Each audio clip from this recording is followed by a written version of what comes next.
Hola, ¿cómo están? Hoy hago este video para responder a las inquietudes que surgieron en el segundo foro de periodismo turístico en el que participé, así que va a permitir ir resolviendo algunas preguntas que se fueron dando en las distintas ponencias eh, que creo que son en las que puedo aportar algo.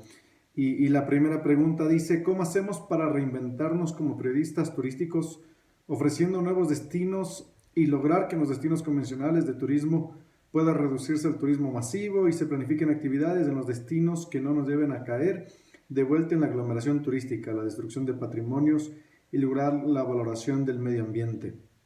Y en esta pregunta, pues creo que lo principal es evitar llamar a la masificación. Lastimosamente, muchas veces hemos hecho reportajes indicando cuántas personas podrían llegar ahí o sin necesariamente anunciar cuál sería el aforo permitido o cuál es la clave para disfrutar de ese espacio. Pasa muchas veces, por ejemplo, en el destino de Machu Picchu, que la gente viaja bajo una idea y precisamente cuando llega ve ese sitio totalmente abarrotado y su idea de exploración se ha ido perdiendo. Uno de los principales temas es ir anunciando cuál es la medida de impacto, cuál es el punto de responsabilidad y entender que nuestro papel como periodistas no necesariamente es el de ser promotores de visitar un destino, sino de informar sobre la situación turística, las virtudes que este destino puede ofrecer y simplemente dejar que el turista o el posible consumidor termine escogiéndolo porque es un destino que se adapta a sus deseos y no necesariamente se tiene que adaptar a los deseos de todos. Va otra pregunta que dice, ¿somos agentes de percepción de la reactivación de destinos? Esto iba muy enfocado a la ponencia que había dado sobre el imaginario y las noticias no turísticas. Y efectivamente vamos a ser agentes de percepción de los destinos como periodistas turísticos. Es decir, en función de las noticias que se vayan emergiendo, vamos a ir contando y la gente va a ir sabiendo qué tan reactivado está un sitio y qué tanto está el otro, ¿verdad? Básicamente iremos comunicando para saber si los sitios están bien, si son sitios que pueden dar el servicio que daban antes, porque es uno de los grandes retos que encuentran las empresas privadas de los destinos turísticos, pues tratar de dar el mismo servicio después de afrontar una gran crisis donde incluso han tenido que desprenderse de mucho del talento humano que marca una pauta importante en el servicio turístico. Entonces, evidentemente, somos entes de percepción. Lo que sí tenemos que hacer es muy responsables nuevamente de acuerdo al código de ética de contar precisamente la información veraz. Otra pregunta iba, ¿el periodista turístico también debe involucrarse en la política y crítica turística? Y esto lo había respondido en el chat de Facebook y creo que sí y también creo que no. Creo que el periodismo y el periodismo turístico tiene muchísimas ramas y el turismo a su vez también tiene muchísimas ramas, muchos puntos para discutir. Pero sí es importante que si nos involucramos en la política y en la crítica turística, lo hagamos si ocupamos el papel de periodismo turístico desde la imparcialidad absoluta, es decir, contando una noticia o indicando claramente cuál es nuestra postura. Algo que no va bien necesariamente es el manipular la información para tratar de obtener algo que nosotros consideramos positivo. Porque lastimosamente lo que personalmente cada uno puede considerar positivo no necesariamente lo es y precisamente debemos fomentar la crítica, el debate en la política, en la gestión turística, pero entendiendo una posición y que no hay una manipulación de la información y en eso hay que ser muy cuidadosos. Otra pregunta que hacían ¿es posible emplear el imaginario turístico a nuestro favor? No solo es posible, es algo que se ha venido haciendo, justamente en otra de las preguntas que respondí ahora, indicaba, ¿no? Hay que ser éticos, tenemos que ser cuidadosos en lo que decimos, tenemos que procurar no sobredimensionar este imaginario turístico, informarlo de la mejor manera y evidentemente es posible utilizarlo a nuestro favor. Ahora tenemos nuevamente que tener claro qué imaginario se está creando y bajo qué imaginario estamos partiendo. Entiendo que esta pregunta iba sobre todo a la parte final de las campañas, de qué imaginario se ha generado y que hay muchas campañas que Lo mencionaba que capaz no han considerado los nuevos imaginarios que se han generado, y entonces lo que les invito es primero a investigar y a definir, a tener claro cuál es el imaginario que hay en cada uno de los mercados, ¿verdad? Tenemos que ser muy conscientes que la misma noticia no necesariamente les llega a todos los mercados. Las noticias van variando y en función de esto se van haciendo los imaginarios. Si los entendemos, las campañas turísticas van a ser mucho más efectivas y el mensaje va a llegar de mucha mejor manera. Hay otras preguntas que ya me permiten involucrarme en otras ponencias. Eh, la primera dice, ¿cómo hacer sostenible el viajar low cost?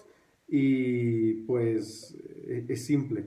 El low cost obedece a una tendencia de consumo.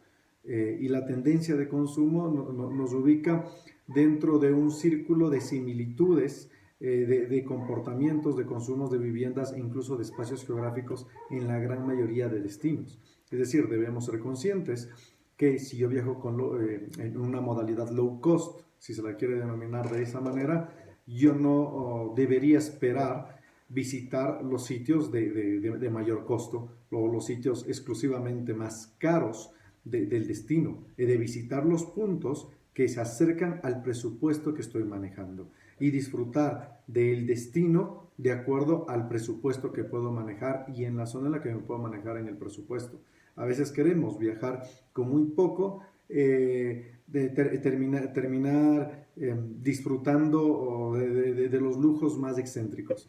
Y la gran mayoría de veces eso no es real. Implica otro tipo de costos subterráneos e incluso llega a marcar una fricción entre la realidad que podemos vivir, que nos obliga a viajar low cost, y la utopía de viajes que puede generar otros problemas personales.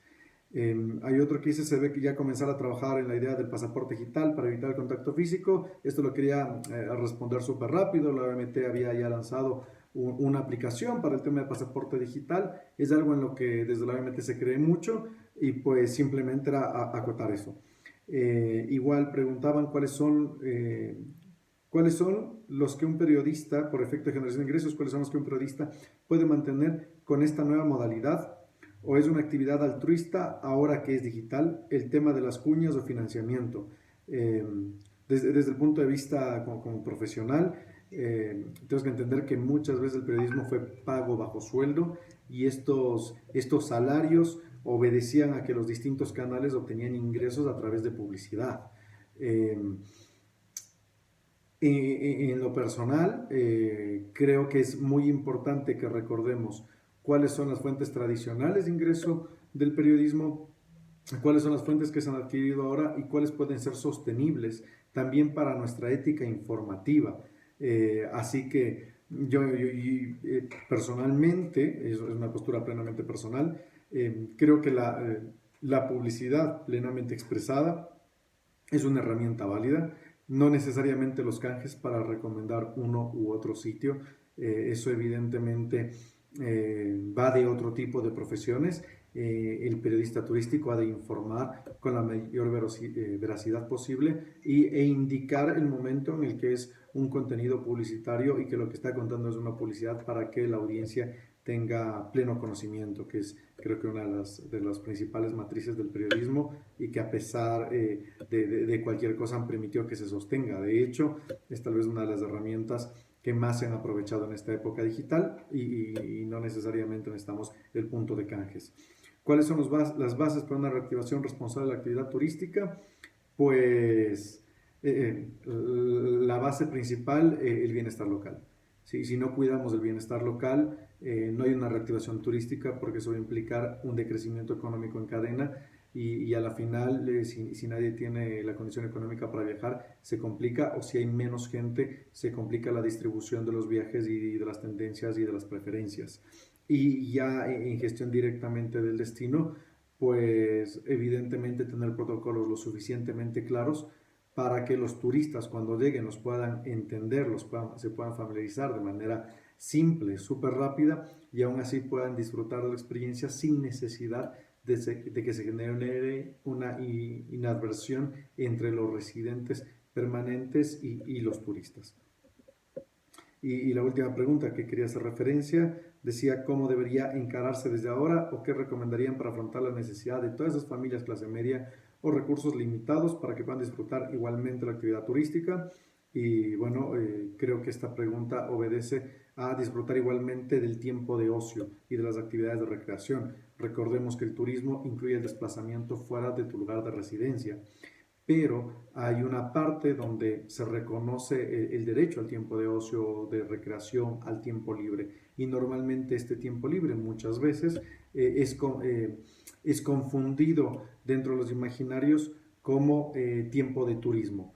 ¿Y por qué? Porque mucho de este tiempo libre aprovechamos en utilizar los espacios y facilidades turísticas de nuestro sitio de residencia sin necesariamente ser turistas, sino ser consumidores de facilidades turísticas. Y seguramente si nuestro lugar de residencia tiene las suficientes alternativas para que nosotros podamos disfrutar de esto, el tiempo de ocio de las familias de clase media o de recursos limitados, como se indica en la pregunta, va a ser de mejor calidad.